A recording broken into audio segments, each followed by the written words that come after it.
Hello, everybody. Welcome back to Reality Realness with 3 S's. I'm your host here, Chantele Francis, and Michelle is back. Michelle is back. How are you doing today, Michelle? I'm great. What a great day of television. I love Wednesdays. Wednesdays is good.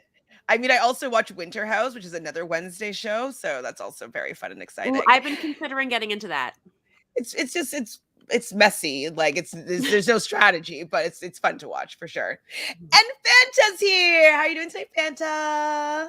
I'm well. I stress ate an entire bag of gummy bears during this elimination, so I didn't stress eat anything, but I was definitely like on the edge of my seat. I wouldn't say what an episode, but the ending was pretty nail biting.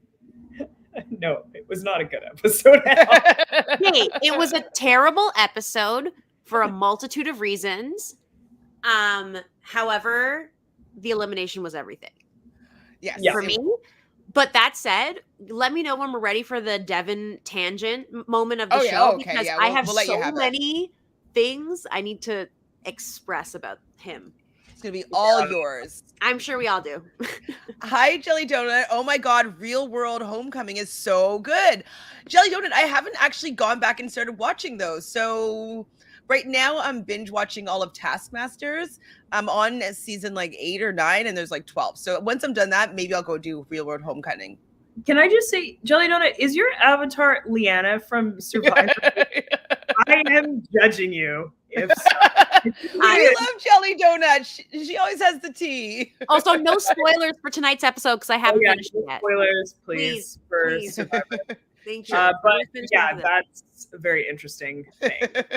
Wouldn't necessarily be my avatar, but rooting for Liana. Not for mine. Sure, not mine. Not at all. Hi, Sophie. Thanks for joining us. Dolores. Yes, the gang is back together and you made it to alive. Thanks, Dolores, for being here.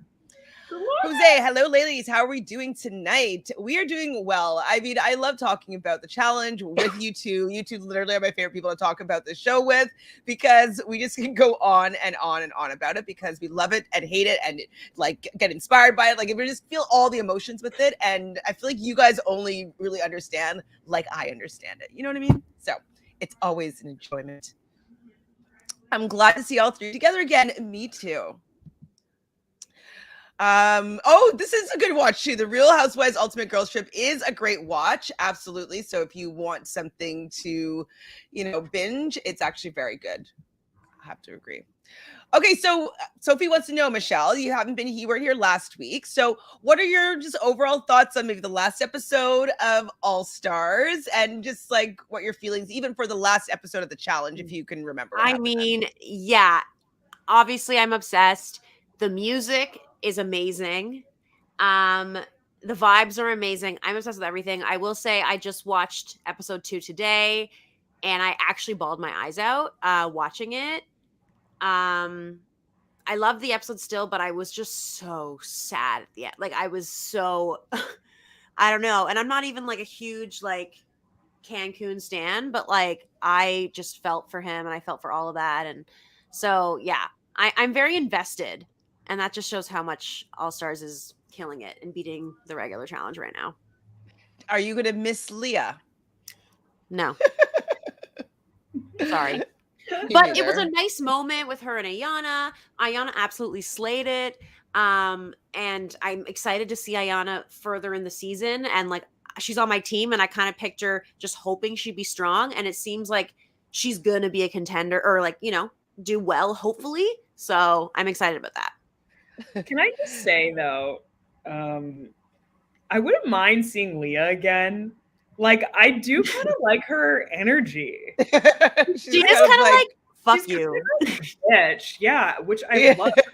I love. When she's just like, oh, sorry, I didn't go and slide into your DMs and tell you about you a TikTok. I just love that aspect of her just being like, yeah, of course I can do one of these things, and then like can't even clip fucking chain to the carabiner. No, but it's a normal carabiner. Fuck you. Like, I'll miss some of you, but like not all of you. Like, I love that energy. I do love that energy. And the truth is that there is no one on All Stars that I hate. True. Right? Yeah. Obviously, I have my faves. but I'm kind of obsessed with everyone, even someone like Leah. Like, I'm like, lol, as you said. So yeah, can't say the same for Spies, Lies, and Allies, but there's still some good. There's some good. There's some good. Some good. All right, Jelly Donut says, Fanta, don't come for me. I'm a Liana stan. I already had to cancel Couch Potato Queens for all their Liana slander tonight. Couch Potato Queens is a friend of the podcast. Oh my God, there's a ladybug that just like flew in my face. So random. And so what do you have to say to this, Fanta? I'm sorry. Maybe let's chat after. Yeah, I think Survivor or something. Should leave it. We should just agree to disagree at this point because no need to slander her, but I just think it's funny that that's your avatar. I don't know. Already a happy Thanksgiving Eve. I mean, we are in Canada, so we already celebrated our Thanksgiving in October. Did our Thanksgiving in October like regular people do. Exactly. I mean, like, why is it a month before Christmas? It doesn't make sense to me. To like holiday and then holiday. It's too close together. I don't get it. Me neither. But I do like the idea of Black Friday sales. So I'm trying to think of like, ooh, what do I want to try to like buy on Black Friday? So, as someone who's worked in retail for 15 years, you hate it? I Black Friday is it was never a thing in Canada. And in the past like 5 years, it's suddenly like such a thing. And I do not understand. It's just an opportunity to have a day where there's a lot of sales. It's kind of like the States don't have Boxing Day, right? And so like think about Boxing Day is our Black Friday. Mm-hmm. After Christmas, which makes way more sense. But when I'm thinking about it, I'm not thinking about it in Canada. I'm thinking about like going on like Amazon or like going on something American and getting some deals. Maybe if I think of something. But thank you, Sophie. Happy Thanksgiving to all of our American friends. Okay, draft update. Should we start with that? What do we think? Sure. I didn't pull it up yet. So, Michelle, we didn't hear what your thoughts were for last episode. Do you remember what happened? Do you want to just talk about that while I pull this up? It was the Big T got another. No. It was Kyle. I thought the episode was frustrating. I was really happy for Kyle, obviously. Mm-hmm. I did watch your episode and I agreed with pretty much all your thoughts. I obviously was so happy to see Josh gone, but I just think it was important for Kyle to just show once a fucking again how good of a elimination person he is. And even though he doesn't look that strong, he clearly has abilities. He's done multiple different styles, so I was really impressed by that. The whole the daily, I think it was very clear that CT was playing certain things up for purposefully, like because CT has done all the same things, and I think there's a little bit of a weird double standard with Kyle. For some reason, everyone always is so quick to hate on him. He's the snakiest snake that ever snaked, but like so many people snake, and like at the end of the day, he still didn't infiltrate Emerald. And why do you think he didn't do that? Sure, he wants to be with CT, but also he's not going to fuck over Devin by joining his team, because that would piss Devin off, because it ruins Devin's vibe. And Devin decides he's so entitled that everything has to go his way always. And so, anyways, we'll get into that more with this episode. That was kind of a tangent. I didn't. What did you think about CT? How he I was feeling that CT was acting strange in that moment when he was having that fight with Kyle. Like it was. I could understand why Kyle was like being annoyed and being like, we're friends. We are friends. And CT was just acting, I felt strangely. So what do you think about that? I agree with you 100%. I felt it was performative. I felt it was for the fact that he knew everyone was listening. And I felt it wasn't his necessarily true thoughts, because I was annoyed by his reaction. Like I was like, just be real with him. But I think at that point, it was so easy for him to be able to have a scapegoat for the votes, because he always wants to make sure that he's making the least waves. And so by emphasizing this common enemy, he's putting himself in the clear. And he's just a smart game player. He does whatever he can. I don't think it was right for him to be like, we're not friends. Like, I don't know. I guess maybe he doesn't consider them friends. So there was a thing after, you're right. It was performative. And like, that was kind of like our speculation in the last episode. We were like, it's weird. Like, obviously they're friends, but apparently, Johnny was talking about this on his podcast, and he was saying that CT does that. Like, he's like really professional at like, not professional, really good at mind fucking people. And you don't even like, you're not even sure what's happening. Like, you don't even realize it. And then they were talking about how like that specifically, like he was totally doing that. Mm-hmm. Yeah, I guess like I don't really see him doing that mindfuck, but this is the first time I witnessed it, and I was just like, whoa, like That's true, yeah. how is this working? Because we're always like, we know that CT's gonna get what he wants, whatever, and he's great at the game, but like this is the first time we're witnessing what he actually does, and like I never noticed it before. I didn't actually like it. I was kind of irritated by how he was acting, personally. Mm-hmm. I was like, come on, let's tell Devin that you guys are friends. Just do it. All right, so this is the draft update. We're still just coming through this pretty evenly. Michele is going to be losing. I had the other names, and then sometimes it just like changes it to things. So anyways, we know what your name is. It's N Friends, I think. Yeah.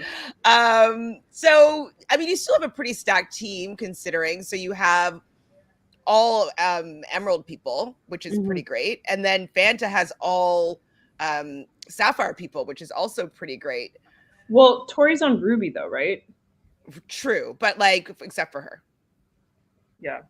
But this is the same, and you have all these three people. So yeah, I only have 3 people left. Of the 3, Kaycee has obviously the highest chance to win. I don't really see Amanda or Devin winning. That said, I got a bunch of I got 10 fight points from Devin plus 5 points for his win. So I made 25 points this episode. So I feel good about that. Even though I lost Big T, but True. Very true. So we're still pretty evenly stacked, though, I'd have to say. Who do you think is going to be going next on a guy's day? Like, what do you think? What do you predict? My prediction is that Emerald will lose the daily. And they will probably, it depends on who wins. If Ruby wins, which I can see that happening now that they don't have Big T, if they win, I think that they would maybe throw, oh, well, no, because Tori's on that team. I was going to say maybe they'll throw in Emanuel. But honestly, I think he's going to skate through somehow. But I think that whoever goes down will probably pick Emanuel to go against, I would think, because I mean, or Nelson, depending on who gets voted in and what happens. Because at this point, no one wants to go against CT. Everyone feels so obligated to Devin, which is bullshit, but we'll get into that. And then Kyle, I think people are scared of him in eliminations, as they should be at this point. So, really? And oh wait, Logan, I forgot about Logan. Lol.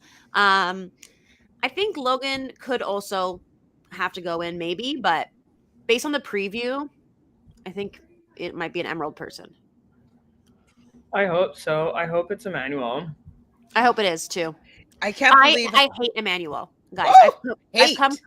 I've come 180. No, strongly dislike. I've come 180 with Emanuel. I'm over him. His whole blah, blah, blah, blah, blah, at the beginning of this episode. The chick, you're annoying. You're not funny. It's like when Kaycee tries to trick people in confessionals. I don't believe it. I don't like it. It's not entertaining. I'm over it, and I'm not interested. And I think it's because he's with Emanuel. Tori. Never want to see him again. Yeah, and then icing on the cake is the Tori thing, obviously too. Obviously, makes I think that's why we don't like him anymore. Because like I was like, you're not funny anymore. Like I totally agree with you. I was like, of course he's gonna be like, bah, bah, bah, bah, bah, you're a chicken, you're afraid of me. Like no. He's like, yeah, yes and no, but like he wants to get to the end and win, so he took the path of least resistance. And also, that confessional was so annoying to me because also I was like, if he did pick you, then you would be bitching in the confessional about how he picked you. So which one is it? Like, you can't have it all. And not to mention that Kyle made the smartest choice based on what that elimination looked like. Absolutely. And he did what he needed to do to win. If you had to go into an elimination, which, hey, buddy, this is your first season. You've never been into an elimination. You've never proven yourself in that way at all yet. You've been a decent competitor, sure. But you have not done a solo elimination. So how dare you say a word about that? You don't understand the pressure. You don't understand. And if you got voted in, you probably would have picked Josh. Maybe you wouldn't have. But you'd pick someone you thought he's not going to go like, I'm going to take CT. I don't think so. Like who you're going to go against.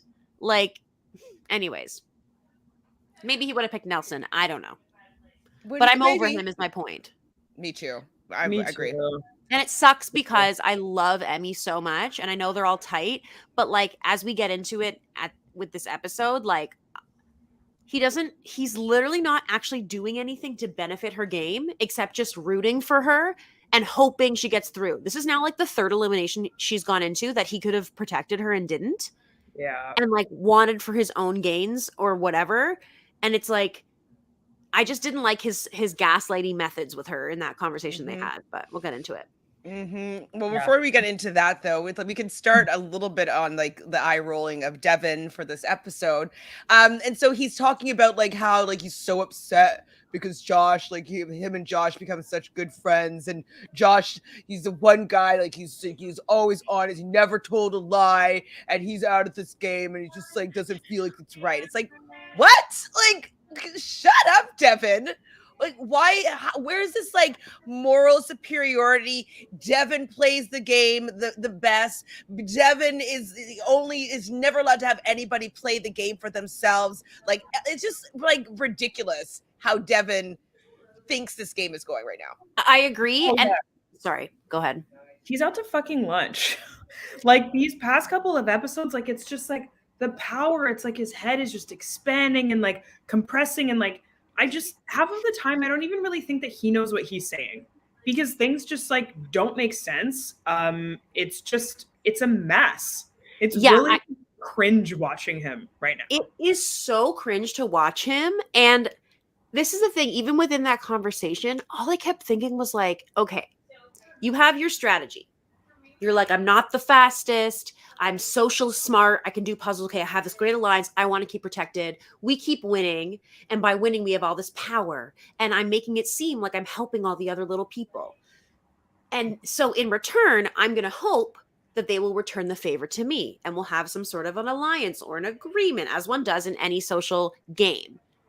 Does that mean that any of those people are owed to you, like, and have to do anything? They don't have to do shit because it's a game where there's going to be one or however many winners. So at the end of the day, you helping them out, you can help them out as much as you want. You can expect them to help. You can be upset if they go against you. Sure, you're allowed to be upset. But if that's not part of the agreement, shut up. Shut up. And the entitlement of like, if anyone even thinks about infiltrating me, if anyone even thinks about going against what I want, like, you're an atrocity because I've helped all of you. It's like, you obviously haven't. You've been helping your own means. Yeah, and it was mutually beneficial. Like, you wouldn't have done it if it didn't benefit you in some sort of way. Exactly. And even shut up. Even if you went out of your way to help anyone, they don't have to do anything that you say because it's a game where everyone makes their own choices. So you're allowed to be upset after the fact and you can try to convince them otherwise. But his sense of like, I'm owed, ugh, made me want to gag.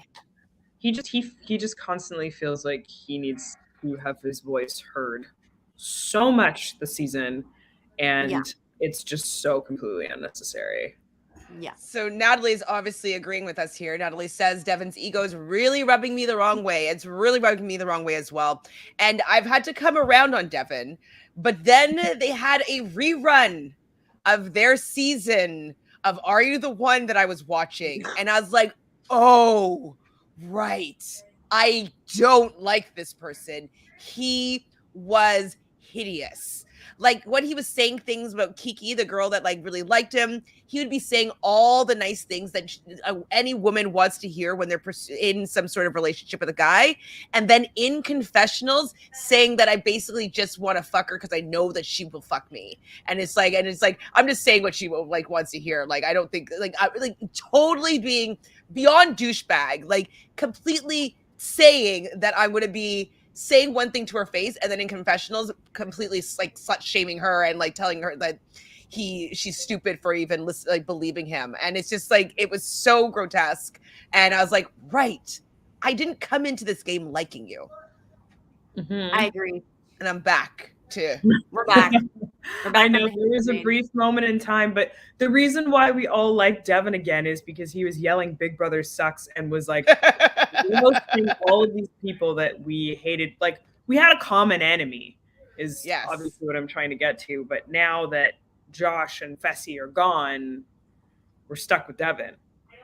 Okay, I'm just sorry. I don't want to jump ahead in the comments, but Jelly Donuts just said that Twitter refers to Devin as Marie's ex, and that's amazing to me. Oh, you my did God. did you know that they dated or whatever? No, I They're know on- they like had a thing, but the fact that Twitter, like, that's what he's referred to as Marie's ex, I'm like obsessed with that. That's so funny.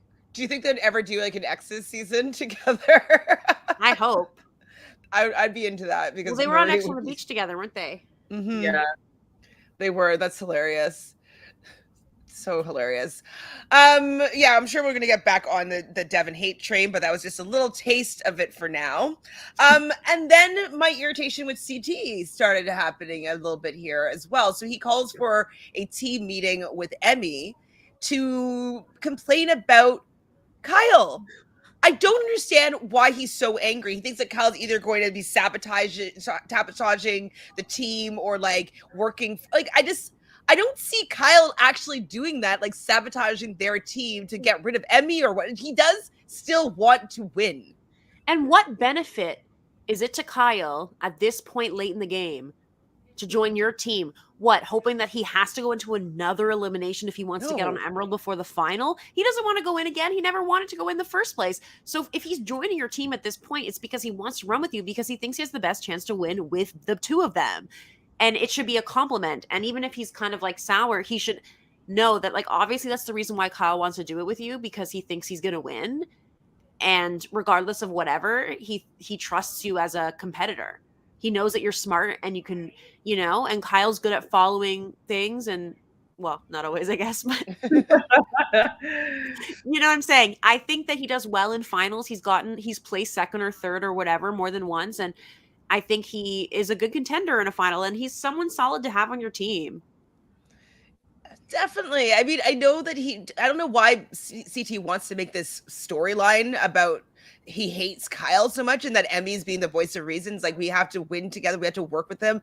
And he's just so against it. It's like, is it because he's worried that because they threw him down that he's going to want to try to retaliate? Like, Kyle doesn't really play like that. Anytime he's made these F-ups, it's usually because he was trying to win himself. So I just don't see him sabotaging their team to get rid of Emy. Like, no, I don't think that he would bother doing it. He's so close to the money. There's no logic behind that. Like, and it annoys me. You're right. Though how CT's been I'm like, this has been going on like way too many episodes. Like, I just don't, this is not interesting. And I just find him like, if you put somebody else in Kyle's position, like, I don't know, like, who would you say is like pretty equivalent to Kyle, or maybe like a little less? Like Emanuel's kind of Emanuel, like, he just wouldn't, like, CT just wouldn't be going after him as much. Like, it's and it's like, why would he go and infiltrate Emerald? Because, like, he does have a friendship with Devin, so he's not going to necessarily do that. And whose spot would he take? So would you have been pissed at him if he takes? I guess they would go back to Ruby, but whose spot? It would be Emmanuel's spot he would take, or he would take Devin's spot. And so I just don't see him doing that because he wants to be on a team that's going to be winning. So exactly, yeah. And truth be told, like, Devin is so up his own ass. He doesn't realize the fact that, like, Kyle is still doing what you want to a certain degree. Yeah, he took out Josh, boo-hoo. Do you really think that Josh was someone that was going to help you win the final?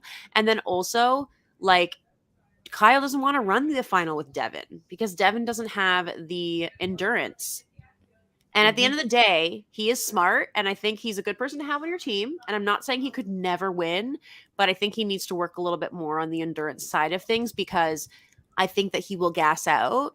And we saw in the challenge today that it's going to be a lot of things like that. There's always heavy things you got to carry for a long time, and you got to run for a long time. And yes, there's equalizers, but it really depends on how it shakes out. If it's teams at the end, if it's not teams, if it's every man for themselves, if it's partners, like, we don't even know what the format of the final is going to even be. I wish we did, but at this point, isn't it like next week? The final's like in 2 weeks. Like, it feels like it's in 2 weeks. Yeah. Ish, but There's we're 4 more episode 16, episodes. right? Yeah, 3. What episode was it? 16 boy, or 15? Yeah. It 16. feels like we've just been in this 19. smell section for ages. Yeah. I think 1 more week, and then it'll be like the 2 final things. Episodes, absolutely. That's So there's not going to be a purge then. Unless No. it's a purge at the beginning. Yeah, of the like final. a part 1, part 2 kind of vibes. Well, I want to just know what the format is. There's 3 freaking episodes left, 3, 4 with the reunion. Like, just let me know what the final is going to be like, so I can see like if they're doing the right thing for how the format's going to be. Tell us. You don't have to tell them. Just tell us. So, do you think is it going to be a thing where it's like, because let me just open up a little calendar here. It's going to be December 1st, December 8th, December 15th, or they're obviously not going to do the 22nd. I think it'll be done by the week before. So if this is episode 16, right? Or is it 15? Do you think they'll be finished before the end of the year? Yeah. Yeah. I think it's going to finish on like the 15th. Way. Yeah, it's fabulous. I want it to be done before the new year. I need to like, it's enough. Like, I love the challenge. You know that. But like, it's enough. The fact that they are already doing All Stars 3, I'm just like, I love it, but it's enough. I want just like a little bit of a break so I can be excited, like get hyped about like it coming back, you know? I don't want it overlapping at all. I don't like that. So Jelly Donut does say though that she has some tea for All Stars 3. Tea, not spoilers, correct? Yeah, we probably do know the tea. What do you got, Michelle? No. What I've already talked about. I'm like, is it hookups? Because we know the hookups. Unless there's more hookups that we don't know about. So let us know what the tea is, as long as it's tea, not spoilers. Definitely want to hear that.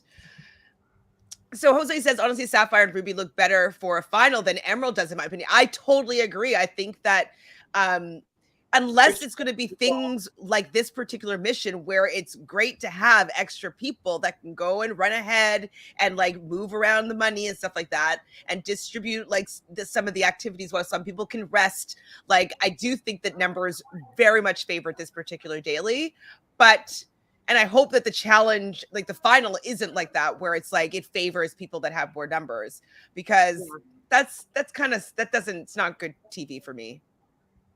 No. Like, I want to see it fair, and it's not been fair for like 2 months. Yeah, I don't like watching like 8 people on Emerald. Like, obviously they're going to win a challenge where like more heads are better than, I can't talk today. More heads are better than one. I know that's wrong. Or many hands make light work. Maybe. Sure. But I don't enjoy watching like that many people like come together to do a challenge like this, especially today, where they're, collecting all the money and everything. Because how can 3 people really stack up to that? They can't. I mean, it was a very unfair advantage this daily. Like, it's just so frustrating. I wish there was a way for them to have, you don't have to give the people a crutch or whatever, but just choose dailies that doesn't matter how many people you have. You know what I mean? Or that there's at least potential. Like, or you have to sit 2 people out. Like, whatever. There was no way. Well, I mean, here's the thing. Ruby got super close. But they have 4 people. Exactly. The 3 people, they had no chance. Exactly. Like, even though Big T didn't seem to, she would say that didn't pull her weight as much as she could have, but she still was able to move some of the money around. She's still able to pack that money. It's this extra set of hands that could be doing the work that only the 3 of them had to do. Even if she wasn't as fast running back and forth, she did help them in the packing the money and the sorting it out in the car. It's a fact. She ran ahead and she made room for them. Like, she was able to do that. Exactly. So I understood why Ruby potentially could catch them, because they had that extra body. So annoying. But they do have a boat day. I did enjoy them being outside of like the game a little bit and like hanging out on a nice little boat. What do you think about this boat moment, Fanta? I thought it was great. We missed the field trips. It feels like it's been so many seasons. They used to take them on like beach days and stuff, or they get to like walk around Croatia or something like that.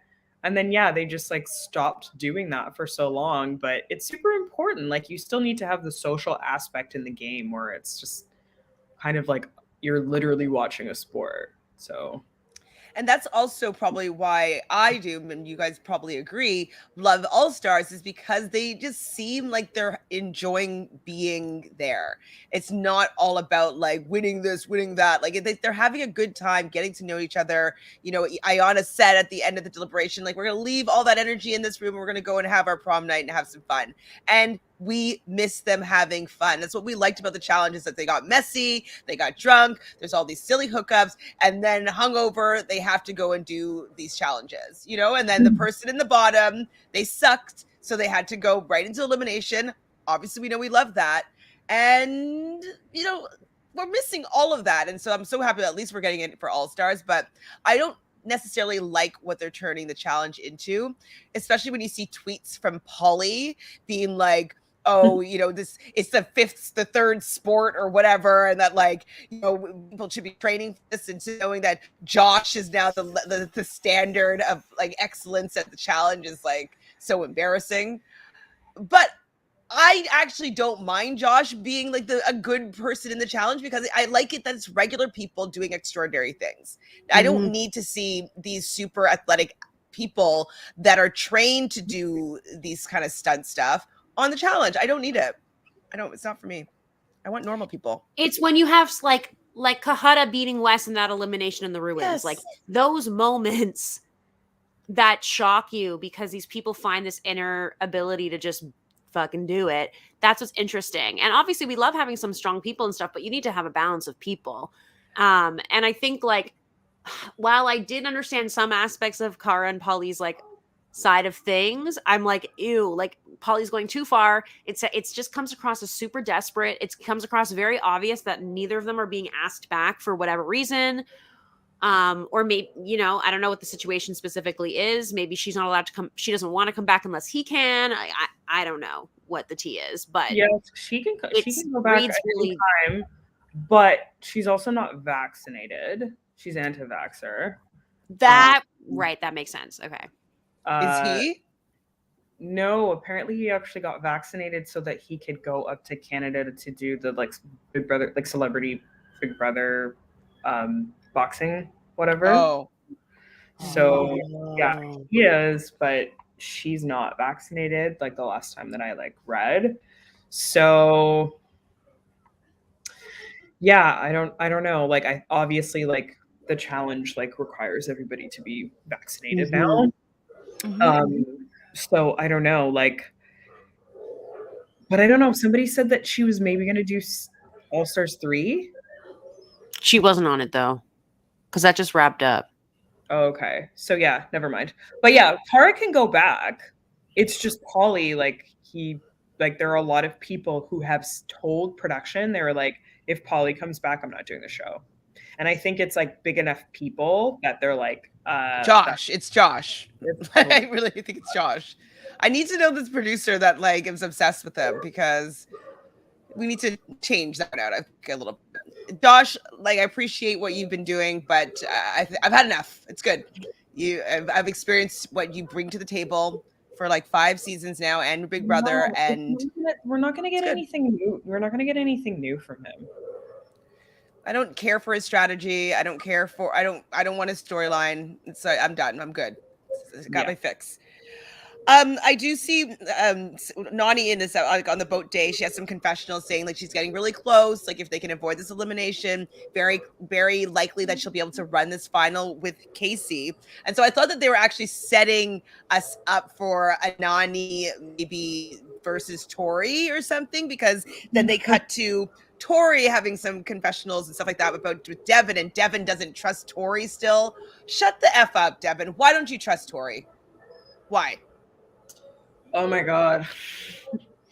It's so annoying that, like, within all of this drama, I actually was, I won't say like for Tori. I was feeling for Tori. I wasn't necessarily on her side of anything. I still think her behavior was kind of whack last week. That said, his reactions were way more whack than hers. And the way that he is just so immature and childish that he can't even be like, I'm sorry I affected you in this way. Like that, oh, I don't want to throw around apologies. What the if like it's just easy to just at least acknowledge the person's feelings, and like he was just so rude about it, and like it was just so gross to witness that I actually felt for Tori. I was like, ew, like why? And she's still friends with them now, and I'm like, ew, don't be friends with them. Raise your standards of how people treat you. Yeah, when they're back at the house and having that part of the conversation, and she's just like, I just want you to apologize for the fact that you hurt my feelings.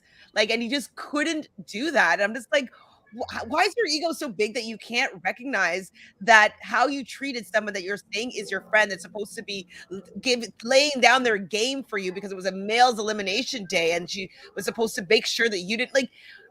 That's the same person that you're not going to be willing to give an apology to, then you obviously aren't that great of a friend. Like, if you're not willing to apologize and be like, I see how we both were wrong in this moment. This is how you hurt me. And this is how I hurt you. So I'm going to take responsibility for that. I didn't mean for it to come that way, but it was because I was really hurt. What's so freaking hard about that? He's childish. Yeah. And I mean, yeah, his ego is just out of this world. There's not a single thing that he can say. Like, he can't, in this entire season, he hasn't been able to go, you know what, I made a mistake, or I'm sorry, or has just shut up when it hasn't been necessary for him to talk. Yeah. And so she ends up walking off because like she wasn't getting anywhere with him. And I was like on her side there. I was like, yeah, I'd walk away from him too. He's such an asshole this episode, or these last few episodes. I do not like Devin with power. Even Kyle saying that power has gone to Devin's head, like that's something. If Kyle's recognizing this. And all of these people were on already the one together the same season, correct? Like Nelson, Devin, Amanda, for sure. Was Devin on the same season as Tori? I don't think so. They were on Second Chances together. Yeah. So, but like, just the fact that he's just so, like, he has all these friends with people like that for a long time. It's been like 7 years, I think we discovered, and he's just willing to just die on that hill to like be an asshole to everything. Like, I don't know. He should just. But then expects everything from everyone. Yeah. Like, is that way? But then it's like, how dare you even consider going against me? But then he's like, well, I have to consider throwing Tori in. Like, I have to consider the conversation. Oh, but if anyone else considered a conversation about putting you in, you would freak out and be like, we're done forever. So, like, don't have this hypocrisy. Like, I'm over it. Yeah. So we do see Big T talking to Logan about getting ready for the final and whatnot. And I feel bad for Big T. Like, it just, the way that Logan's speaking to her, I don't know if she could pick it up, but I was noticing it when I was listening to him. He's kind of giving her advice, but like in a way that he doesn't want her to act on it because he doesn't want her to be on his team for a final. And it just was kind of shitty because like she did have an interest in him at one point. They were rolling around and flirting at one point, at least like having game moments. And now he's kind of drinking the Big T sucks Kool-Aid and has kind of lost his kindness and his like what she really liked about him.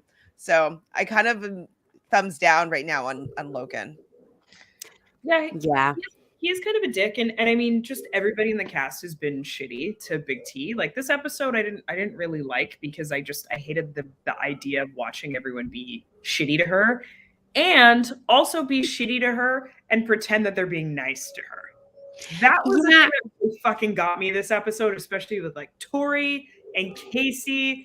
I'm like, just don't like do this like whole thing where like you're acting all by, oh, I love you, you're so strong, you're so smart, blah, blah, blah, blah, blah.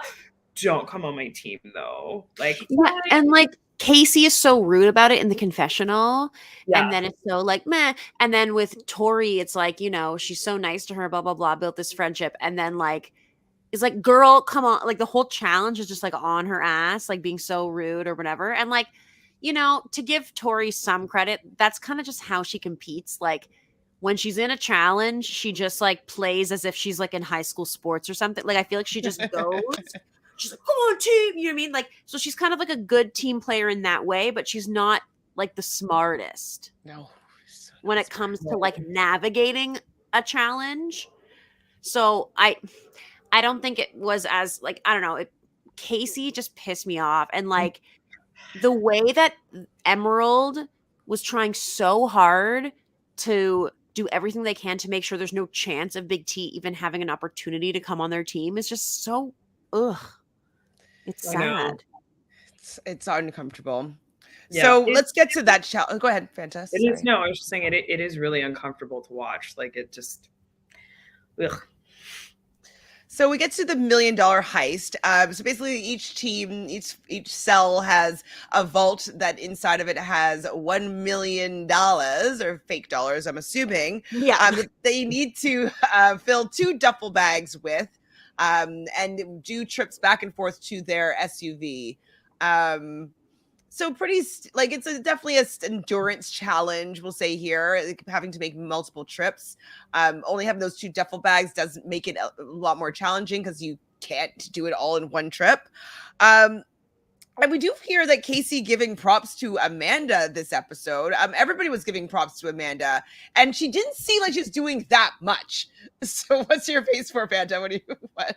Because just I remember Kaycee's confessional when she was just like, yeah, I'm like working with Amanda, like, oh, she's actually being nice. Yeah, guys, I know Amanda's being nice. And I was like, fuck you. At least You don't even know. Amanda has a personality. I would rather watch Amanda 800 times over than watching paint dry, which is you, Kaycee. And Yeah, like, you're piggybacking on this joke that people have had, like, and you're not even doing it well. Oh, that made me so mad. She doesn't even do it well. And Amanda, not only she has a personality, but she's loyal as fuck when it comes to her people. And she actually has feelings and cares. It's very evident. And the only thing that she was doing in that challenge was using her brain for 0.2 seconds and was like, ooh, let me assess where they are. Okay, we need to do this now. Like, we need to get it done in this turn because this is all we have. Or like, hey, let's try to make the most of the space. Like, she was doing those smart things that are very like common sense. But the rest of the people on the team don't have the same level of common sense. None of them do. Like, No. Nany would be maybe the next closest. But like, Amanda is the only person on that team who's actually smart enough. Like, honestly, they are going to be weaker without her, I believe, in terms of if they were doing a group final, if it actually was, which I don't think it will be, but if it was, who on that team? Like, Devin obviously is the closest with puzzles, but I think Amanda's better at puzzles. That's just a wild guess, but I can't tell who's better, but I would put more trust in Amanda because I feel like she loves being spiteful, right? So like she will just win that puzzle out of spite, So I mean, I'll put my money on Amanda. yeah. I guess anybody that people are hating on, I'm liking more. If Devin is not too plussed about Amanda, I'm definitely plussed about Amanda. Like I'm like Devin, he's lost me. He really his stock has plummeted so badly. Like everybody is just talking about how much they can't stand him anymore. And I wonder if it's going to be affected by him being asked back or not, for the fact that he's just not favored anymore. It might make him continue to be asked back though, because like people hate Josh. The villain. Like people literally, Josh gets so much hate online and he gets invited back every time. So I don't really think it'll affect. If anything, it'll be positive for him. But can we also talk about that challenge, like how after the challenge, he in front of Amanda is being like, yeah, if we get Tori back, our team will be stronger. Because like, no offense, but someone already came in and made our team weaker. Like, dude, you don't have more stamina than her. So who are you to say? Like, you guys, both of them are kind of equal in terms of male or female. They both are smarter and not necessarily as strong. So why you gotta hate? Absolutely. And for the fact that like he doesn't make up for her lack of physical ability. It's not like he's the Incredible Hulk and he's doing all this fitness stuff. Like I think that the fact that he's pointing his finger at her, I think people should be looking at Devin now because it's like, oh, you want to get rid of her so that hopefully you can hide and people won't realize that you actually are a layup on their team. So I don't know. I don't know if Devin's running this final. I'm not sure. He's too worried. So Jose says the male competition has weakened so much that Devin thinks that he is a top competitor. He has too many friends and isn't seen as a threat. Only reason why he hasn't made it this far. Yeah, I think that he has a high. If he doesn't win, Emerald doesn't win next week. Like, I do think that anybody would be calling him down, other than Kyle. Sure. Why wouldn't you? Like, of Why course I wouldn't do, you? Devin. For anything that has any sort of physicality. Yeah, definitely Devin. So basically, CT's still hating on Kyle during this thing, saying that Kyle's like a broken mirror, that he's just bad luck. He comes onto your team and you're bad luck. They had less people. They weren't going to be winning. And so the fact that like he was even mocking Kyle a little bit when he's like, oh, don't put the money in there like that. Like, and to Emy being like, oh, sorry. He's like, no, I'm not talking about you. And like, it's just, I don't understand the Kyle hate that CT has right now. It doesn't seem warranted. No. Is it because maybe Kyle has found CT out and he was hoping that Kyle would have gone home and good to bury all the secrets, like CT's expose party, maybe? Maybe. Or maybe, wait, what? Or maybe he's just trying to, keep his own storylines going a little bit, or maybe it's a combo of that. Just make him keep himself relevant.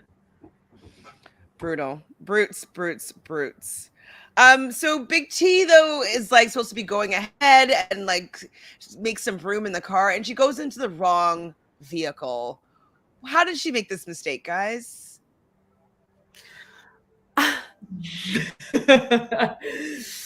Michelle and I just have the same reaction. Like, I don't know, but things were just so I could barely watch. I actually was just like this.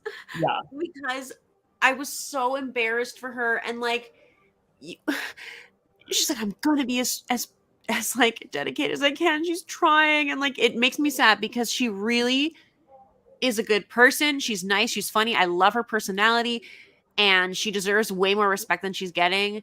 And I just don't think this is necessarily the show for her. Not that she couldn't she could maybe do better over time if she like maybe worked on some stuff or whatever, but like, it's just embarrassing. So bad. I mean, we've said this a million times. Big T is just not a good fit for the show. And the thing specifically, like, I don't doubt it. I bet she could train really, really, really hard, and come back and maybe like make it to a final. But I just think like politically, I feel like her game is just ruined like forever. I feel like she's just like too much of like a leper, the way that everyone's been treating her, and like she won't be able to shake that ever. I just don't think she'll ever be able to shake that. She cannot recover from that. And you need to have your political acumen to be able to go far in this game. And if you don't have that, you can like be super strong. Look at how many people who are super strong who've gotten eliminated. Mm-hmm. I really think that the only way she could maybe turn it around is if she came back stronger than ever and then is thrown in over and over again and keep on winning over and over and over again and just take out person after person after person after person. Like, that's the only way, and like do that till the end and then win the final. Like, I think that's the only way that she would be able to do it. And I don't see that being a possibility for her. Statistically, I don't think so. Yeah. So she should hop on a cooking show. We'll all watch. Yeah, pretty much. Like, I don't know if they're from the same part of Africa, but Ozza has been doing like cooking shows on her channel. And so that could be maybe interesting to have two reality stars like coming together with like a cooking show with some, culturally supported foods, which would be kind of cool. So I don't know, just putting it out there, popped into my head. I would be interested in watching that myself. So make that happen, Big T. So Emerald ends up winning this. Wasn't really surprised here. I was more surprised by the fact that CT expected them to potentially win when they have two less hands than the winning team. But he wants to have a reason to yell at Kyle, whatever. But this is Emerald's fifth win, which is, I think it's purely because they have extra hands. I don't think that they're a better team. Point, yeah. Definitely not a better team at all. So Jose says here, is Emy being used by CT? And yes, in my opinion. What are your thoughts, Michelle? Yes, 1,000%. I think he really does have a strong pride and connection to her, though. Still, like that was unlike, like I think with Big T last season, it was totally using. It was totally for storyline. Wanted to seem like a nice person. Was using her and pretending, like for sure. With Emy, I think he's using her to the point that he believes she's the person to have with him in the end for the final. And that she will fight tooth and nail, and that she'll let him do what he needs to do, and that they won't argue, and it'll be a really good dynamic. So yeah, in a way, but you saw his face tonight. Like he is genuinely like invested in her success in the show. I think like it feels that way. It like his reaction in the elimination felt more genuine than anything else he's done in this episode. I thought any of his other conversations and his other little conversation with Emy about like, ooh, is Kyle doing this, was also, even though it was annoying, was more of a real convo than his convo with Kyle, his convo with anyone else. So I think I don't know. I believe his relationship with Emy a little bit more than the other ones. I can agree with that. I think he would definitely want to run with her. And yeah, like we'll talk about the elimination and how he was like, he was stressed. He was stressed. Yeah. I was stressed. I was stressed. I was stressed. Big T's on my team, and I was stressed. I was like, they do though still have a birthday party for Kyle. He's turning 29. Fanta, what do you think about this plaid shirt kilt party, Riverdance, titling the episode? First of all, it just hurt my heart that I'm older than Kyle. So what? 29? Isn't that crazy? I'm looking it up. 29 years old. That's what they said on the show, on the episode. Yeah, unless they were lying, saying it. He's literally 29 years old. No, I think they were joking by saying 29. Really? I think Isn't that the joke you tell people after they tell? Oh, he is 29. Oh no. Yeah, he's not even 30 yet. I learned that I was the same age as Polly today, so that was also a bit rattling. So Cara Maria is older than Polly. Interesting. I think so. By like a year or two, maybe. A few years. She's 35. I feel like I'm the same age as these people. Well, I'm the same age. I'm older than CT, which I'm just like, what? What? I can't believe Kyle looks older than CT. Like Kyle, sorry. Yeah, Kyle looks like he's like 35 or 36. Okay, no, I just mean that he looks like he's trying to look younger. Do you know what I mean? Well, yeah, but he actually just is younger. With his teeth and his hair. Yeah, with the teeth and the hair and the face. All the things. But he did some intense partying, Geordie Shore life, so maybe that's aged him a little bit. Yeah. And people in the United States and in England tend to look older than Canadians anyways. That's fair. Definitely. I do find. I'm always like, what, you're 21? I'm like, you look 35. When I'm seeing some of these people on these shows, I'm like, wow, like you're actually very young. Okay, Jelly Donut says, casting for 38 has begun. Gamer basically said Nany is the only potential real-world Road Rules OG. Really? That's awful. So it's all newish people? Or like Big Brother, you know. That's newish, yeah. Ugh, that's horrible news. Jelly Donut, that's not tea. That's sad. Yeah, so sad. That's lukewarm tea in a bad way because I hate that. But thank you for the tea, though. Still, CT was acting like an audition. Not even a good audition. He didn't book that role. So I am still curious about the movie that he's filming. I'm just like, what's happening? Jose said, just like Big T got used by CT wouldn't have made the double agents final without her. Absolutely. And same with Emy. I do think that Emy did take out some people in order for his team to be a little bit stronger. If Ashley was still in the game. If Ashley was still in the game and they did this daily, they would have won this daily. 1000%. Yeah.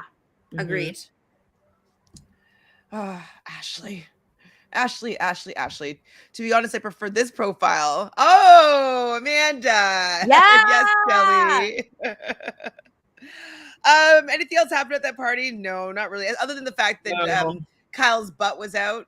It's kind of Big funny. T like started talking to Tori, but she was like, I'm gonna throw myself in. And I appreciate her heart here, because she's kind of saying, hey, like, if I get to the final, I want to feel like I deserve to be there, especially since people don't want me to be there. I want to feel as though, regardless of what they say, that I earned my position and I deserve it. So I totally respect that. And she knows that she's going to be either picked to go down or by either woman if they're the people. So she might as well at least have a little bit of choice in her opponent, depending on what she sees. So I totally got her doing that. And she does think that Emy potentially would be the better option, just because Emy seems to kind of falter under pressure a little bit. So what do you think about that idea, that Big T felt better about going against Emy? I actually think it was a misstep, in my opinion, because, well, obviously she didn't know what the elimination was going to be. So like, but when she saw it, she obviously should have picked Tori if she was smart, because obviously we know Tori can't do a puzzle. But besides that, I actually think based on eliminations alone, because Emmy's already done 3 at this point, Tori does crack under pressure in eliminations. Specifically, she lost against Jenna. She lost against Aneesa. She like makes stupid mistakes and doesn't understand things properly in the moment when she's rushed. And the only thing that Tori would 100% obviously be not stressed at all would be a physical, like hall brawlish or whatever type thing, which she's won a hall brawl. Obviously, she's got skills. But like, to say that Emy cracks under pressure more, Emy gets it done. Like, that's what you've seen. You've seen her slay. So I just expected her to be a little bit smarter with that logic, but eh.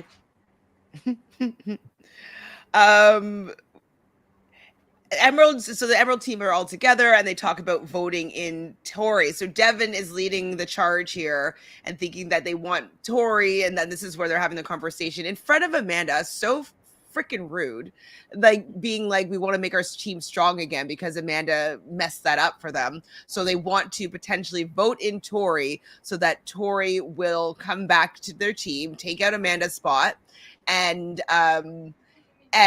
take out and use Big T as an opportunity to take out Big T, because Big T, if she wins, then she plans on infiltrating Emerald and taking, say, the same spot of Amanda. So I thought it was just very rude with how Devin was approaching this. I get his logic, but like, you should change your tactic if you're trying to be a team player.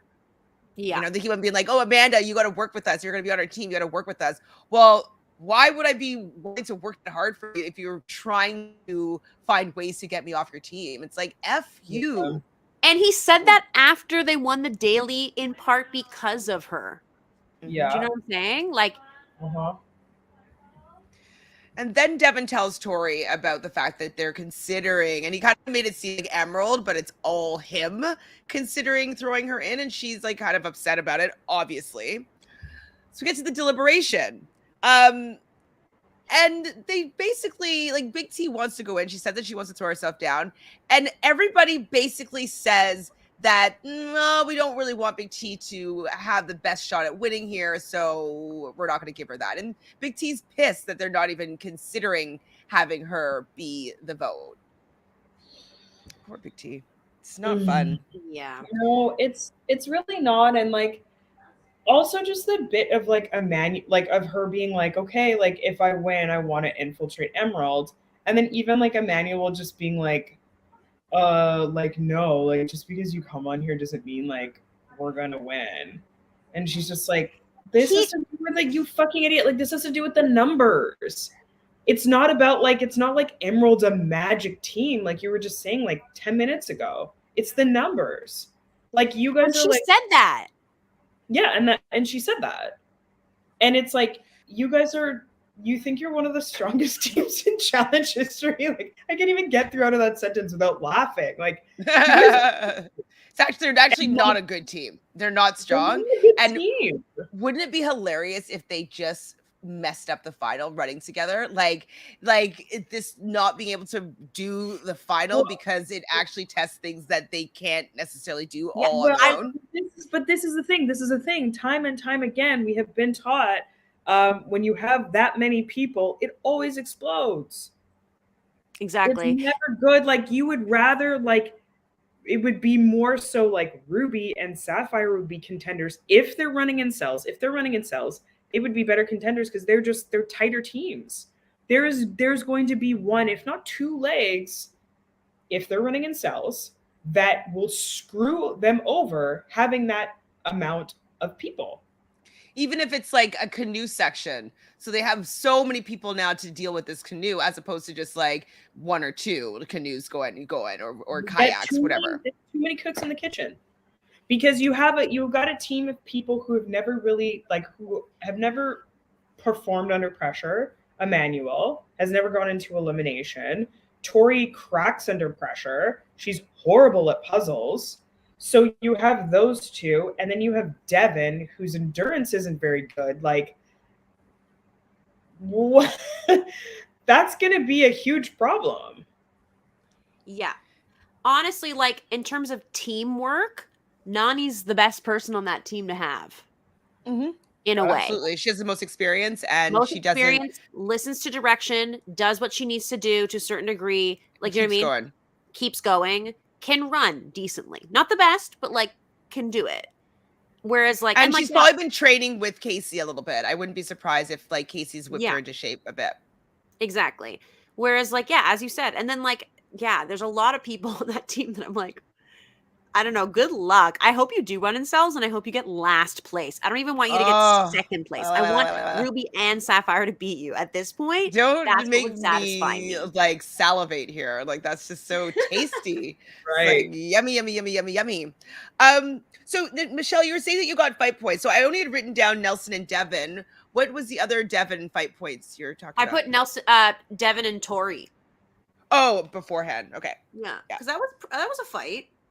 Yeah, sure. No, I'm just like, sometimes I just don't think about it when I'm watching it, and then I'm totally fine with that.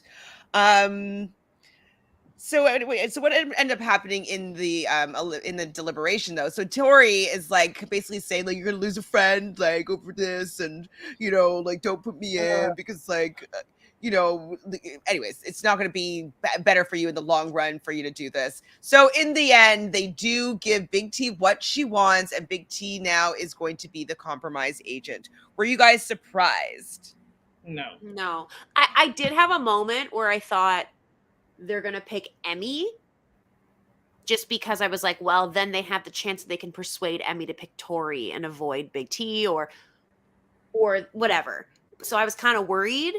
I thought Emy was going to be picked, to be honest, because Emy would most likely go back to Sapphire, and they wouldn't have to worry about that. And they have seen that Emy is capable of winning multiple eliminations. So you guys, I think I see what you're saying, but I think honestly, as much as people were just saying it for show to be like, if Big T comes back, but honestly, everybody knew in their heads, they were like, Big T's not coming back. She's already lost this season. Like, everybody knew, but nobody, I'm sure production also, but also just in terms of the fact that Big T would watch this back, nobody wanted to be like, oh, Big T sucks. Like, she's going to lose for sure. But they kind of said that without saying it. But that's the thing. It's like, this is a thing that's, you know, in terms of editing and in terms of being on the show, as long as you're not exactly saying that, then you can just be like, oh no, like, I didn't say that. Like, no, I said you were really smart and like you had a lot of heart. And let's be real here. Which I don't agree with. If she was gonna have a chance at anything, it was the elimination she freaking got. Yep. This elimination was her chance to win something, and it had nothing to do with brute strength against someone. She didn't need to balance anything. She just needed to go fast, which she did. through that water faster than Emy, you know what I mean? And this was her chance to win. So like, if she was going to, she would have. Mm-hmm. So I kind of skipped over like the Nelson and Devin fight. Where did that come from? Oh, Where okay. did what That happened? Such a classic Nelson jumping in on somebody else's argument for no reason and just spouting some hard ass shit. Like, it was so funny to me. Like, maybe because for the first time it wasn't against a woman. I was like, that's weird. Just about to say that. But like, it was like Tori's being like, yeah, like, you know, like people are saying their piece, and then Nelson's just like, yeah, Devin, you're this, and just Your team thinks you're the weakest, and it's like no one even cares about you. No one even wants you on their team. And I'm like, you're literally, and I get where he was coming from in his confessional. He's like, I'm not going to let him talk to me like that. It's like, it must be annoying having someone so egotistical talk down to you in such a condescending way week after week after week. So I get his emotion, but he just says the wrong thing, the wrong time in the worst way. And he just puts his foot in his mouth, and it's just so funny. Like, I felt so many ways about that fight. First of all, I loved it. I thought it was hilarious. Second of all, yeah, I was like, Nelson, like, what are you doing? Like, but I was still on Nelson's side, even though I knew he was wrong, just because Devin is such an asshole.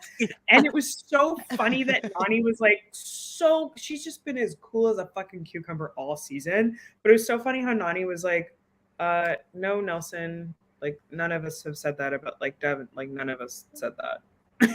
It's true. just like, obviously, like, nobody did. But I just love how Nelson he got so pissed and just like... And then they're like, anyways, so on to the female elimination. Yeah. Like, thank you. Tori was speaking because she was a contender to go in. So that's how that argument started. And Devin was technically Devin's fault, because he was the one that was like, oh, and by the way, this, like, he started saying shit that he didn't need to. But like, it's both of them. But like, Nelson chiming in was just a classic, no reason to do it, so I'm going to do it. So annoying. I mean, I definitely enjoyed it. I was just like, to both of them, just like, shut up. You guys are both dummies. Like this argument is ridiculous. Nelson, what, you don't have no legs to stand on here. Like, it has nothing to do with you.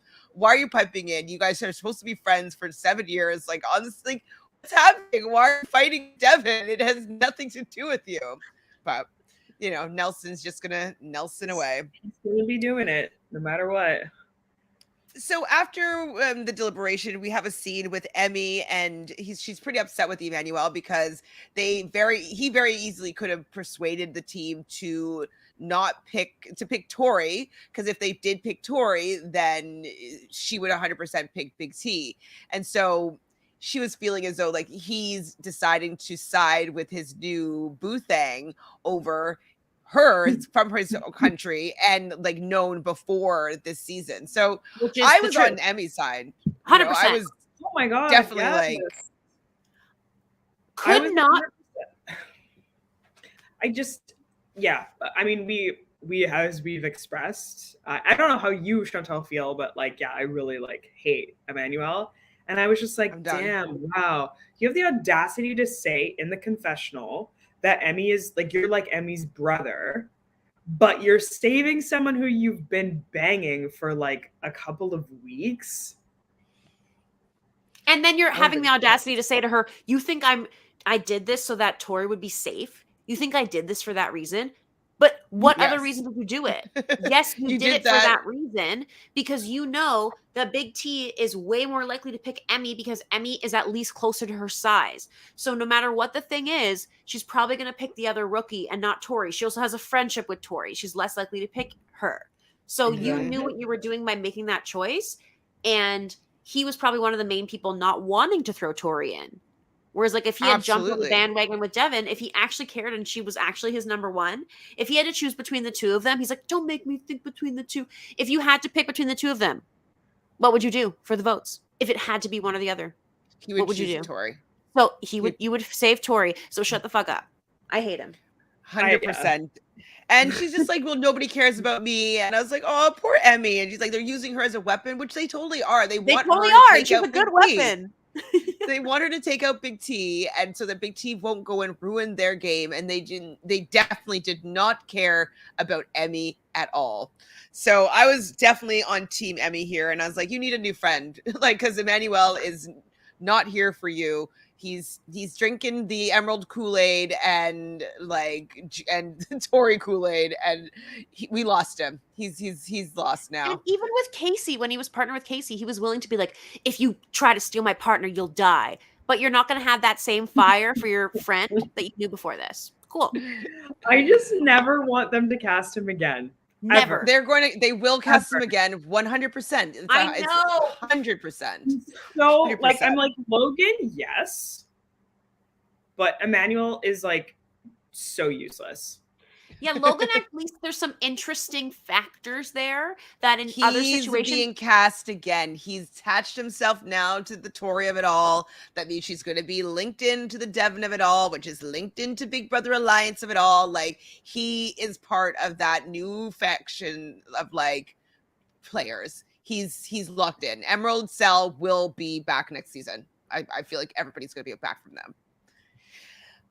Sigh, brutal, boring. Yeah. So I didn't really see when this happened. Maybe one of you guys can enlighten me, but we see Big T talking to Tori about the fact that she's going in and that she's going to make the best decision for herself, most likely going to be choosing Emy, but whatever. And she's saying that we have like such an unlikely friendship, like a really strong friendship that we build, and they hug. When did Tori and Big T start a friendship? This is the first time I've heard of it. All of this shit is like in between seasons. Because even the thing of like her, like Devin and Tori talking about their friendship and stuff, like it's all in between seasons. And what Tori does is she just cozies up with every single person. She's just like, I'm going to be besties with everybody. Now Berna's her friend. Berna was posting at the reunion being like, I love Tori so much. She knows how to coax her way in between seasons somehow because they all love her now. Even Tatcha loves her as well. What? She posted from the reunion being like, oh, Tori's so great. Like, I'm like, even you now? Like, I don't know what Tori has this magic spell, whatever, when she's partying with them. I don't know. I think she's just like super like complimentary to everybody and it's just all over people's shit. To the point where you're like, oh, like I can't not like her. But I don't know. I also think like people are just like, oh, like it's also like a game of like socials and social media. Of being like, oh, we're all friends and like blah, blah, blah, all this stuff. But the issue with you being like, I'm going to be friends with every single person, it bites you in the ass. Because when you play a season, everybody expects you to have their back. And then when she has to do the whole like, well, like I'm playing for myself. I'm not on your team anymore. But if she didn't have all these friendships with so many different people, then she could play her own game and not have to be the victim when people are like, well, you say that you're my friend, so why are you now turning your back on me? So I do think that she actually digs her own graves in these kind of circumstances because she does have too many friendships. Totally agree. Sorry, I cut you off. What were you? Did I? No, that's what I'm going to say. It will bite her in the ass because there are going to be people who do realize like, oh, wait, like I'm not your number one. Like this person is your actual best friend. Even though you called me your bestie in the club 8 weeks ago, this is feeling a little different. Yep. So we get down to the lair. We know that Big T's going down.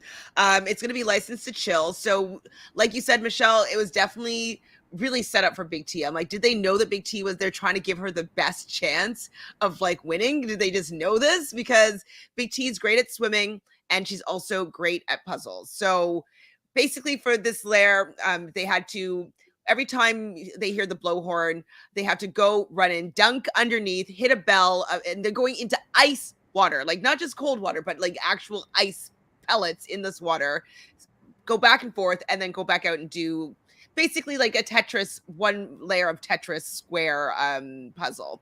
So it's pretty easy puzzle for the most part, but the challenge is definitely the coldness of the water and having to go back and hit that bell every once in a while. So what did you think of this this lair elimination, Fanta? I thought it was great. I mean, ice water really like fucks people up, right? Like for a simple, like you said, it's a simple puzzle, but the fact that they have to like keep going, like it just completely discombobulates you. So it really, like, this challenge really, really, really is an equalizer for all types of challengers. So yeah, I loved it. Eliminations, again, smashing it out of the park. Dailies are trash this season. Yeah, agreed. I know that you loved this elimination as well, Michelle, but if you want to just, let the people know what you thought about it. Let the people know. No, what I liked about it, I was saying earlier, is that it reminds me of like the old types of eliminations where it could be anything. And it takes a certain level of like, okay, I'm going to risk it all and I'm going to go for it, because you have to jump in that ice again and again. So you really have to want it. You need a little bit of brain power, but like any average person could maybe do it. But like, it's the person with the more drive who's more than likely going to win those types of eliminations, which I really like. And it's not based on the size of your body, which I also really like. Mm-hmm. I really like eliminations that aren't against each other. Like, obviously, every once in a while, I get it, and I enjoy some of them, but I really, really love ones like this. Where like anybody can win. And classic, that you don't know what's going to happen. Like, I was on the edge of my seat the whole elimination, because I was like, oh, there's no chance. Emy looks so discombobulated. She's not jumping in the water as fast as Big T. She doesn't know what she's doing. We already know she's not good at puzzles. Yes, CT's trying to yell at her and tell her what to do, but it doesn't look like she's paying attention to what he's saying. Don't know what's going on. So I felt so stressed. And that's an exciting elimination compared to ones where you're like, hey, obviously this person's going to win. Yeah. 100%. So Jose wants to know who was rooting for Big T to win. I unfortunately was not rooting for her to win. I wanted Emy to get this win here. I just didn't want Big T to come back and be part of the game. She would be so hated on that Emerald team. Like, I don't think it would be good for her mental health. I don't think that it would have been a positive experience for her. I was not rooting for Big T, fortunately. Yeah, same, even though she's on my team. But that said, if she had picked Tori for some reason and it had been the two of them, I would have been rooting for Big T. Yeah, me too. By proxy, you gotta. You have to. I 100% would have been rooting for Big T. So, yeah, that'd be cool. Okay, Jelly Donut wants to know, did the preview for next episode say anything about a triple elimination? No, I don't remember what it said right now, but I don't remember it saying anything about that. Maybe they will do a double, though, or something. Who knows? Well, it's a guy's elimination. They'd have to do like maybe it's like two guys and a girl. Maybe it's triple. Just cut down those numbers. Sophie, thank you for the super chat. So we have 4 more episodes left. Okay, thank you so much. Appreciate your generosity. So I'm assuming that we'll have what? Oh, are you laughing? Oh, sorry. I was like, what did I say something? I'm like, oh shit. So I'm assuming that next episode will be a male elimination. The one after that, maybe it will be a male and female elimination, and then get into the final for the 3 episodes from now and do a 2-parter final. So that's kind of what I'm thinking. Do you guys agree? Disagree? I agree. No? I agree. Okay, good. Okay, yes, Michelle, drag Emanuel through the mud. Him on socials is unbearable. Yes, he's very annoying on social media as well. Yeah, him chiming in with the whole the Josh. Stop. Like, you don't know what's going on. Apparently, like I read this other thing. Somebody was saying that I don't even think that like Emanuel and Devin like weren't even in the room when that happened. When like the whole Ashley and Josh thing happened, like they weren't even like there. But there's also this like a lot of people have been saying, which like I kind of do agree with, the whole aspect of like Josh antagonizing people so much till they get to their like mental breaking point. We've kind of talked about this a little bit as well, but like, what did Josh say? What did Josh say to Ashley? I want to know. I want to know too. Yeah. See, that's the thing. And I think that he doesn't want people to know what he said. Because at the end of the day, of course, it doesn't matter what someone says to you. She should not, whatever she said, if it was as horrible as people are saying, she shouldn't have said it regardless. But knowing the context, I think would probably not paint him in the best light, or people might, you know what I mean? And so he's trying to avoid that. And the producer who loves him is also equally trying to avoid that as well, because I'm sure he said some pretty awful things to her as well. I mean, I'm not sure because I don't know. But what I know of Ashley is like, I know the She types claps of things back. that yeah, but she claps back at things that are said. Exactly. And I don't see her coming like that out of nowhere. Even if she is drunk, I feel like there was probably a buildup of things. So I would just have liked to know. I mean, that's what reality TV is about, like knowing. And then if you're gonna kick her off, you can even have a PSA moment of like a teaching moment, like, we don't condone this. We're working hard to like remedy things we've done in the past by like showing forward that like we're showing you like the context. Even they can bleep things out or whatever they need to do, and just be like, this isn't cool. We don't stand by this, but like this is a real show. You know what I mean? Like something like that. I don't know. Might have been better. I want to know what the context is for eliminating someone from the show. I want to understand what it is. I appreciate like if it's about outing someone, him not wanting to be outed on national television where his family, whomever, whatever, like I can understand not wanting that to be part of the conversation. But I don't think it's right to see repercussions happen when you don't know what the crime was, right? Like I want to be able to be like, oh, thank you MTV, like you stepped in a way that I feel like it was valid and fair, and I'm glad I saw this moment because like I learned something about how to treat people or whatever it is. But the fact that they just like, let's just wipe that clean and not really discuss it, what's the point of reprimanding? It's not a solution to the whole, like, I'm sure you guys spoke about the Leroy video and everything and the Camilla stuff and all of that. Like the solution, trying to make sure that people are held accountable for saying things that are bad and problematic is not to just pretend like it didn't happen. That's not what we're asking for, right? No. Am I right? Yeah, exactly. No, you're right.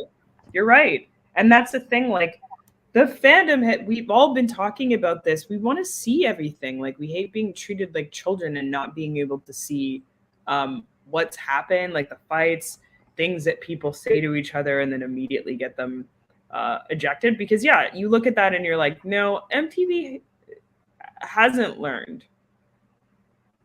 They just makes it seem like they're protecting their advertisers' interests more. They don't, I mean, obviously they don't give a shit about what we want. No, of course not. Of course not. Like, and yeah, they don't care about us at all. Dolores, I don't follow him on Emanuel on socials, but a lot of sites that I do follow, like Challenge T sites or whatever, they do post what he does say, and so then I do see what's going on with him. So Jessica, thanks for being here. So Jessica doesn't like Emanuel anymore either. He's cocky for no reason. Absolutely. He's on Emerald Kool-Aid. Y'all let me know when you want the tea on Emanuel right now. Yeah, I right now, definitely Joey. want tea on Emanuel. All right, let's just finish up this episode quickly. So we thought that Big T might be able to pull it through just because she had the better technique. She's better at puzzles, but Big CT was really explaining to Emy the strategy. It didn't look like Emy was following his advice, but she must have in the end, and they didn't show it us because he was saying, get that L piece down, put that L piece down and work around it, which is the optimum strategy for puzzles like that because it's the most irregular shape. So having the irregular shape that is placed immediately, it makes it a lot easier for you to reconfigure these puzzles with more customizable shapes. Like you can move this around, it could be that way. But this L, it can only fit in a certain places. So I totally got this strategy. And I think that eventually when she got that strategy, she was able to win pretty quickly.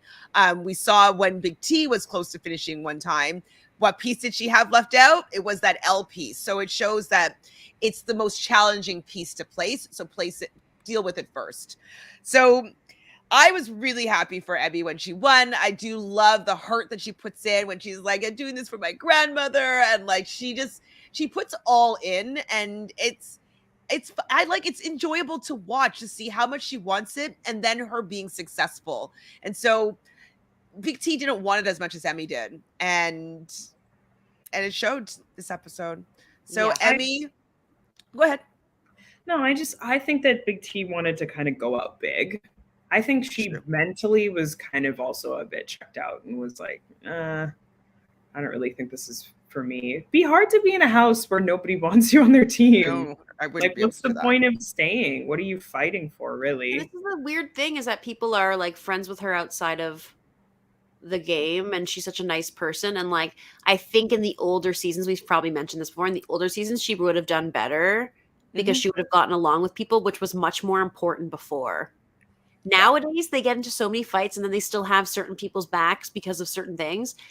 On the old seasons, like, you'd get in fights and you'd be like, you're going in. And like, it would just be a crazy thing, you know? So I think that if she was in the olden days with like, she'd be fine. A mix of people like Katie and like whatever, whoever, I think that she would have fit in well and made good friendships and connections and probably made a couple finals. I don't know how well she'd do, but like, you know, Veronica's one. She would have had a more enjoyable experience, I think, if it was a bit older. Maybe be berated by Bananas and like, you know, Wes and all those other guys, Kenny and Evan back then. But I think that she would have made some lifelong friendships and it would have just been a different environment for her. So Big T, I'm sorry that you weren't able to win this one, but if you're going to come back stronger, come back pretending to win, but maybe find another show. I'm sorry, Big T.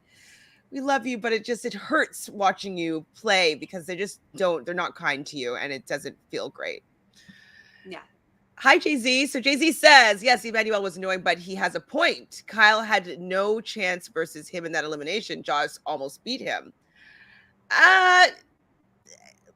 So my thoughts are this. Sorry, I interrupted you. Go ahead. You. No, go ahead. First of all, that wasn't okay. The point of when you go into an elimination is to win. Mm-hmm. So you're doing the best job by picking the person that you have the best chance to win against in that particular elimination. If it had been a hall brawl or a pole wrestle or anything physical, Kyle would have beat either of you and probably would have picked Emanuel because Josh is a little bit bigger and bulkier. And in this situation, it looked more climby. So yeah, Emanuel probably would have done well. Do I think that he had no chance? I disagree. I think that Kyle gets a lot of adrenaline. And if Emanuel was doing way better, perhaps it would have pushed him further because he's a very like in the moment kind of person like that. So I can't say for sure that Emanuel would have beat him, but it doesn't matter either way, because the point is that Emanuel's never been in elimination. What if he got freaked out in the moment? Like, what if he got panicky as so many people do in eliminations? He's never been in one. And what if Kyle picked you, Emanuel, and beat you? Would you be so excited that he picked you and he wasn't a chicken? Like, so yeah, the point of the elimination is to come out and win, like you said, Michelle, and he took the path of least resistance to keep him in the game. It's not an opportunity to show that your ego here. Like, Kyle is smart enough to know that he doesn't need to swing big. He just needs to stick around. So it doesn't matter. It doesn't matter to him that Emanuel thinks that he's scared of him. He's like, well, like, I'm just playing smarter. Like, I don't. It's like when Bananas would be like, "Yeah, I'm not going against CT." Yeah, obviously not.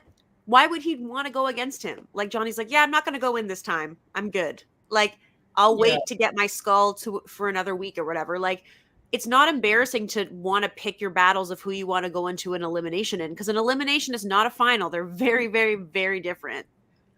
Yeah, exactly. It's very obvious that you're going to pick somebody that you think you can beat. So, yeah, I understand why he did it, and he doesn't need his ego. Like Kyle, as much as he's, you know, does all these things, I don't think he has that big of an ego to be like, oh, I'm going to have to go and take out Emanuel because like he thinks that I think that I'm scared of him. I'm like, Kyle's like, nah, I don't care. I'm gonna make sure that I stay in. It doesn't really bother me. He's a little bit more humble, we'll say, in that way. So I'm down with his decision. So Sophie says, Emanuel reminds me of when Kyle first entered the challenge by not going into any elimination during his first season. Interesting. It's true. I forgot about that. He was Yeah. definitely not seen as a threat, though. Emanuel is seen more as of a competitor than Kyle was given credit for in his first season. Okay, so Natalie says, Gemily told Emanuel about Tori's past with men on Instagram or Twitter. Oh, dear. Oh, boy. Is that the tea, Jelly? Devin trying to get on Banana's podcast. That was funny. Iconic. That post of him being like, yeah, if this gets a bunch of likes, guess I'll finally go on his podcast. Eye roll. And then Bananas is like, I never invited him. I never invited for that to happen. But did you see Devin's response? It was really funny. No, what was it? It was like a piece of paper that it looked like a 3-year-old wrote it, and it was like that. Like, this is an invitation, and like some letters were spelled backward to Banana's podcast. And then at the bottom it was like from Fessy or something. And then he like sent it, and he was like, "Is this not legit?" That's kind of funny then. Maybe he's been humbled. We'll see. Hopefully. Flora says, Devin is just lucky to be on Emerald and has allowed it to inflate his already inflated ego. Mm-hmm. Yeah.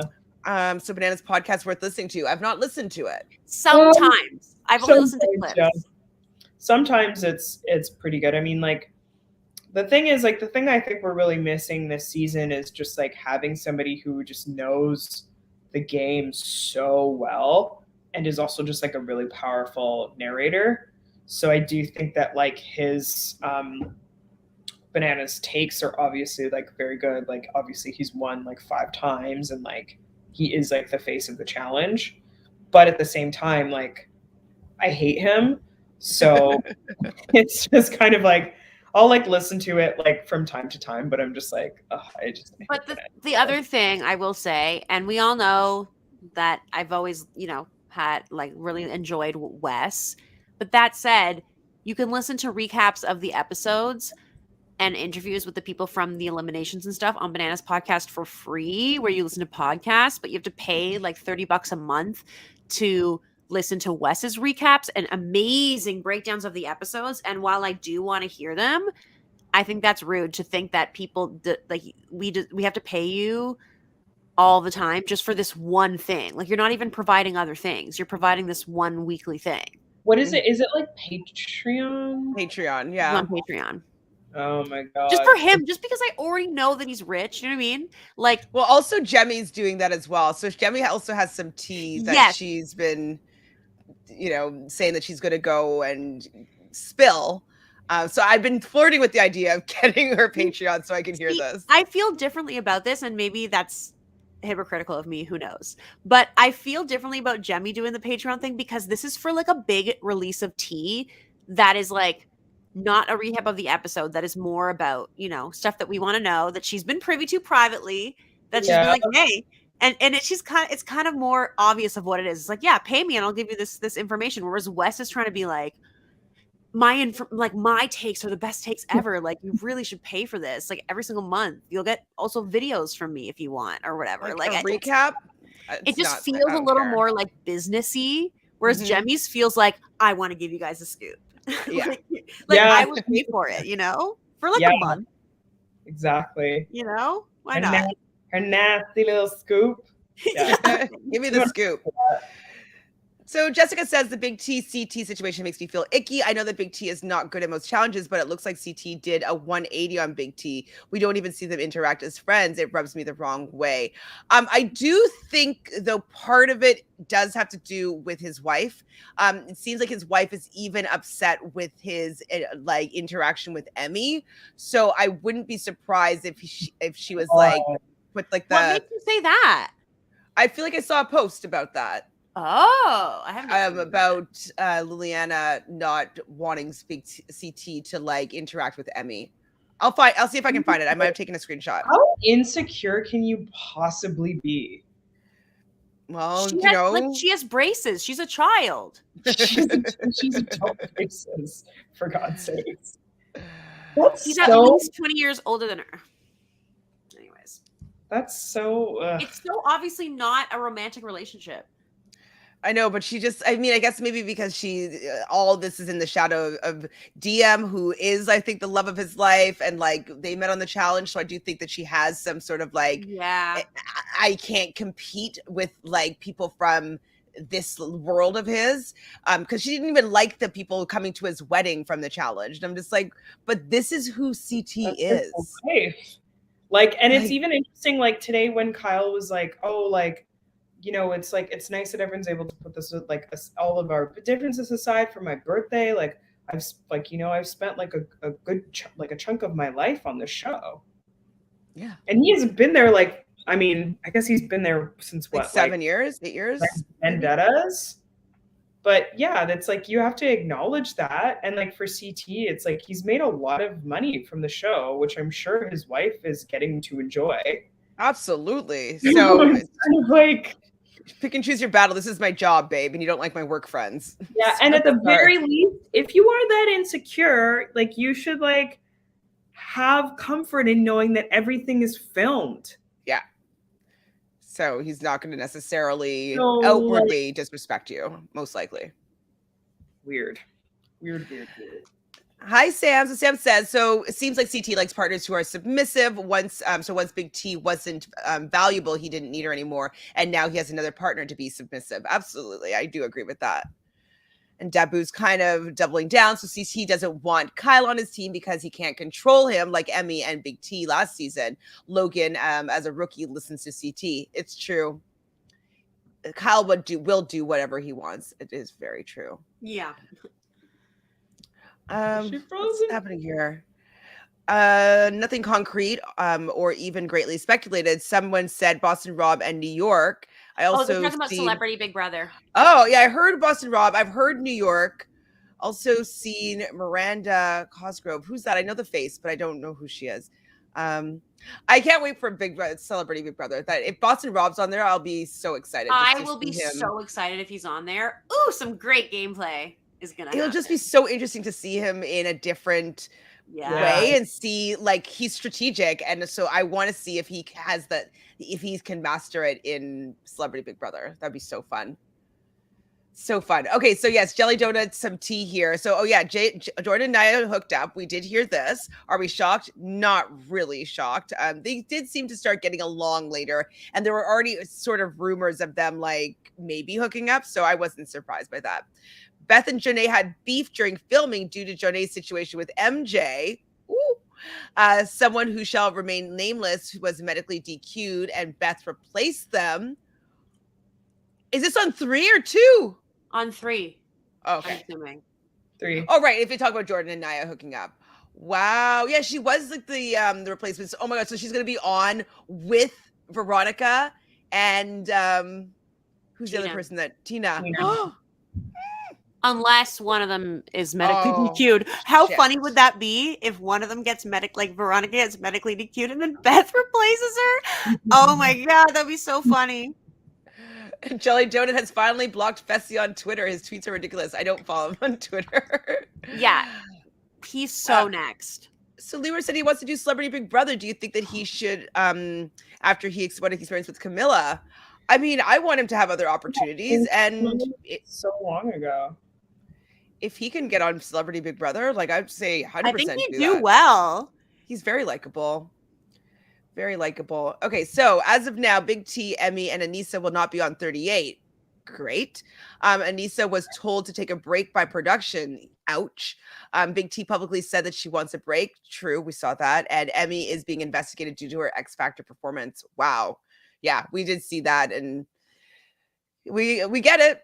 And we did hear that maybe Aneesa might have been inappropriate with a couple of people. So her hearing that Logan woke up with big Aneesa's fingers in his mouth. And then also apparently she walked in on somebody in the I think it was Fessy in the shower. And so it seems like maybe she's getting a little bit inappropriate with people that weren't happy with that. So that I need to say this. Aneesa needs to retire. It's done. It's done. That's done. That's over. I think about it and I'm like, I don't even really, especially if she did that. That's really disgusting. But I don't even want to see her on All Stars. Yeah, I'm good. I've had my fill. Aneesa forever. It's fine. Thank you, Aneesa. Provided 20 years of entertainment, but let's pass your torch, please. Jose wants Natalie Anderson and Gabby Allen on 38. I'd see both of them on 38. Absolutely.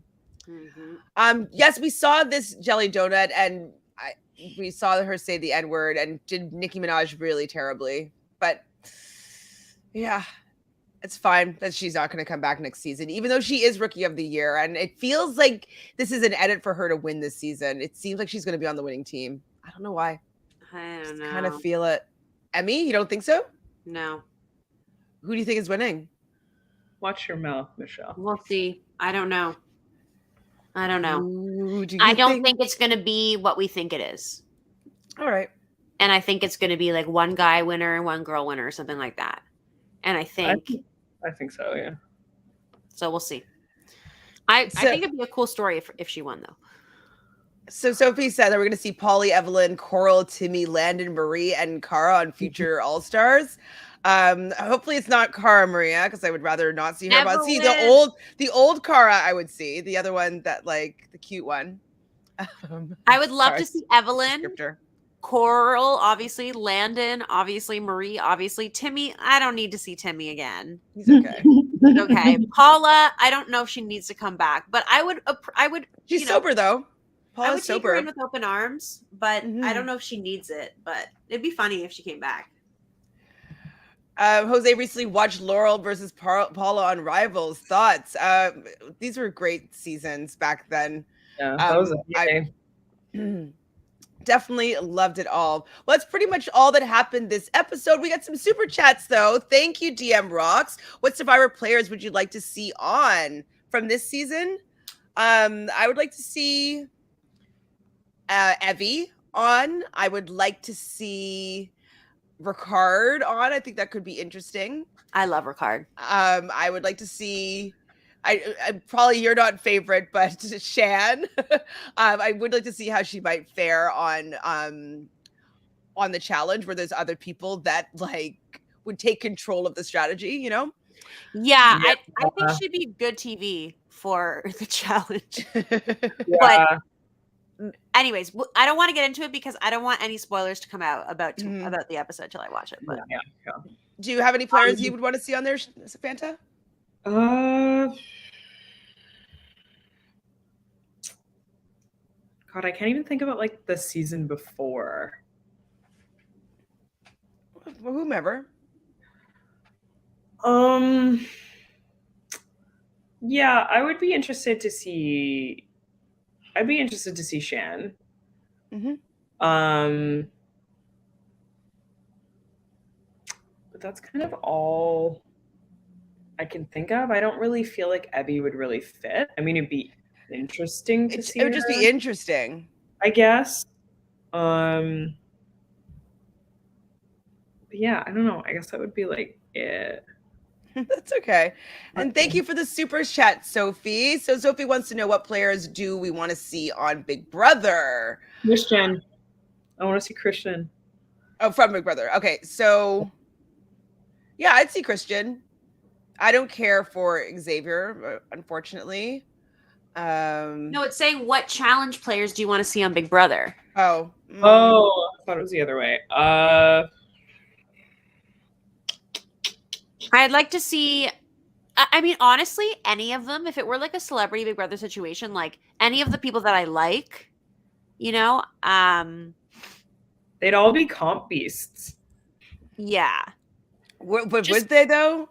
I would like to see any of them on it, to be honest. Like, imagine Amanda doing these silly like challenges. That'd be pretty fun to see them. Jemmy not would taking be themselves too seriously, but still playing the game. I think that they would all be very good TV. To be fair, I agree. I'd love to see it. That'd be really fun. Do it, please, CBS. Lastly, here, so JC says Amanda spilled about what was said. Ashley was saying that she will throw herself in front of Amanda, or if Amanda is up for elimination. And Josh laughed and said she won't. So it wasn't that bad. Oh, for what was the instigator? Interesting. All right. I just wonder how it goes from I know. her saying that. Just Anyways, I don't know. how to go from like that to everyone knows you're gay is why do they hop and a skip? I know. Yeah, it doesn't make sense to me. That's why I would like to see the progression of this. But we'll never know, I suppose. Well, that's pretty much it for the episode. Anything else you want to talk about before we say sayonara? No. Well, thank you, everybody in the chat. You guys have been very active. Sorry I didn't get to everybody's comments here, but it is getting a little bit late. But we are very thankful for all your super chats and all your comments and your support of us and the challenge and us ranting about Devin and Emanuel for most of an hour and 45 minutes. So thank you, Michelle. Thank you, Fanta, for being here. As I said already, everybody in the chat, you guys are amazing. Please, if you don't already subscribe, just subscribe. It's just so easy to do. Like this video if you liked it. And what do we want to know from the people that are watching after? I want to know how, I don't know if we've already asked this, but I want to know what you think the final is going to be in terms of like, do you think it's going to be pairs, solo, or cells?